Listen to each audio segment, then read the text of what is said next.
ദുരിതകരമായ ജീവിത വഴി ഞങ്ങൾക്ക് തരരുതേ. കരുണയുള്ള മാതാവേ, നിയോഗ സമർപ്പണങ്ങളുടെ രാജ്ഞി, ഞങ്ങളുടെ കുടുംബങ്ങൾക്ക് നീ എന്നും തുണയായിരിക്കണമേ.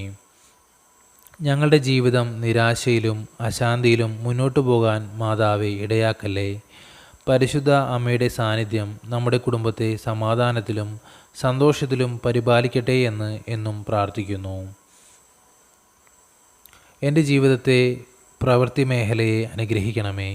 നിയോഗ മാതാവേ, അത്ഭുതം പ്രവർത്തിക്കുന്ന മാതാവേ, എന്നിൽ പ്രകാശം പരത്തണമേ. നിയോഗ മാതാവേ, എന്നെ നിരാശപ്പെടുത്തരുതേ. എൻ്റെ ആശ്രയമാകണമേ. തിന്മ ചിന്തകളിൽ നിന്നും വിടുവിപ്പിക്കണമേ. സാത്താൻ്റെ പരീക്ഷണങ്ങളിൽ നിന്നും ദുഷ്ടവിചാരങ്ങളിൽ നിന്നും അശാന്തമായ ചിന്തകളിൽ നിന്നും ഞങ്ങളെ കാത്തുകൊള്ളണമേ. എല്ലാ വിപത്തുകളിൽ നിന്നും അവിടുന്ന് ഞങ്ങളുടെ രക്ഷയാകണമേ. നിയോഗമാതാവേ, സമാധാനം നിറഞ്ഞ ഒരു ജീവിതം നൽകണമേ. ദുഃഖിതരുടെ ആശ്രയമേ, ഞങ്ങളെ കാത്തുപരിപാലിക്കണമേ. അസമാധാനന്മാരുടെ ഗണത്തിലേക്ക് ഞങ്ങളെ ചേർക്കരുതേ. എന്നിൽ പ്രകാശം പരത്തണമേ. സ്വർഗസ്ഥനായ ഞങ്ങളുടെ പിതാവേ, അങ്ങയുടെ നാമം പൂജിതമാകണമേ. അങ്ങയുടെ രാജ്യം വരണമേ. അങ്ങയുടെ തിരുമനസ്സ് സ്വർഗ്ഗത്തിലെ പോലെ ഭൂമിയിലുമാകണമേ.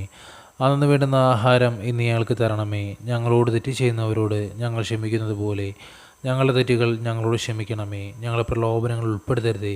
തിന്മയിൽ നിന്ന് ഞങ്ങളുടെ രക്ഷിച്ചുകൊള്ളണമേ. നന്മ നിറഞ്ഞ മറിയമേ, സുസ്തി, കർത്താവ് അങ്ങയോട് കൂടെ സ്ത്രീകളിൽ അങ്ങ് അനുഗ്രഹിക്കപ്പെട്ടവളാകുന്നു. അങ്ങയുടെ ഉദരത്തിൻ്റെ ഫലമായ ഈശോ അനുഗ്രഹിക്കപ്പെട്ടവനാകുന്നു. പരിശുദ്ധ മറിയമേ, തമ്പുരാൻ്റെ അമ്മേ, പാപികളായ ഞങ്ങൾക്ക് വേണ്ടി ഇപ്പോഴും ഞങ്ങളുടെ മരണസമയത്തും തമ്പുരാനോട് അപേക്ഷിച്ചു കൊള്ളണമേ. ആമീൻ. പിതാവിനും പുത്രനും പരിശുദ്ധാത്മാവിന് സ്തുതി, ആദിലെ പോലെ ഇപ്പോഴും എപ്പോഴും എന്നേക്കും. ആമീൻ.